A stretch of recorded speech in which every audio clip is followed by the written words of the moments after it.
بسم اللہ الرحمن الرحیم۔ کرک خیبر پختونخوا کے عوام سے مخاطب ہوں۔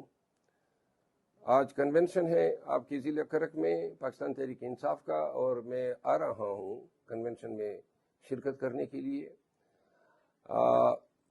مجھے اطلاع موصول ہوئی ہے کہ کل رات سے جو ہے پاکستان تحریک انصاف کے ورکرز اور آفس بیرر کی پکڑ دکڑ شروع ہیں، چھاپے جاری ہیں۔ کرک جانے والے تمام راستوں کو جو ہے سیل کر دیا گئے ہیں، کنٹینر رکھے گئے ہیں۔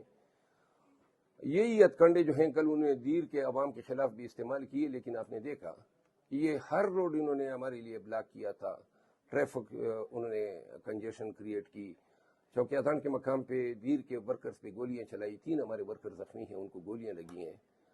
ٹیئر گیس کی انہوں نے اخگرام میں، اور یہ سارے ہتھ کنڈے اس لیے تھے کہ وہ کنونشن کامیاب نہ ہو سکے۔ لیکن دیر کے غیور عوام نے ثابت کر دیا کہ وہ خان کے متوالے ہیں، اور کسی بھی صورت میں جو ہے کوئی بھی خوف ان کو کنونشن کی جگہ تک پہنچنے سے نہ روک سکا۔ تو لہٰذا آج کرک کے خٹک جو غیور قبائل ہیں ان کے لیے یہ ایک امتحان بھی ہے۔ کیا آپ دیر کے لوگوں کی طرح سرخرو ہونا پسند کریں گے، یا پھر آج یہ اطلاع آئے گی کہ جی دیر میں کنونشن نہ ہو سکا؟ کنونشن نہیں ہوتا ہے تو سوالیہ نشان آپ کی طرف ہوگا۔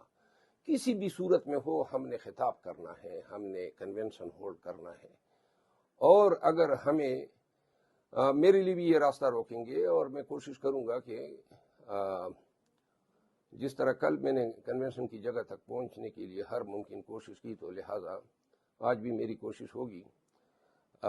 لیکن لکی مروت، بنو اور کوارڈ کے جو قریبی اضلاع کے عوام ہیں، ان سب کو میں کہوں گا اگر یہ طریقے نہ کرتے تو کرک کے لوگ ہی ہمارے لیے کافی تھے۔